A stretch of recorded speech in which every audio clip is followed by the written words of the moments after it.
দ্বিতীয় প্রশ্ন ছিল ঢাকা বিশ্ববিদ্যালয়ের বাজেট সংকট সমাধানে আপনি কী করবেন। এখান থেকে আমার কাছে মনে হয় ঢাকা বিশ্ববিদ্যালয়ের বাজেট আসলে খুব বেশি সংকট নেই, এখানে নীতিবান লোকের সংকট আছে। ঢাকা বিশ্ববিদ্যালয়ের বাজেট সংকট খুব বেশি নেই, এখানে নীতিবান লোকের সংকট আছে।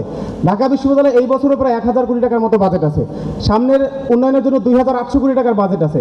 এখন হয় কি, মূলত যেটা হয় সেটা হলো কি 100 টাকার একটা পারচেজ, একটা খরচ, সেটাকে 1000 টাকা করা হয় ঠিকাদার কোম্পানির মাধ্যমে, মাঝখান থেকে 900 টাকা চুরি করা হয়।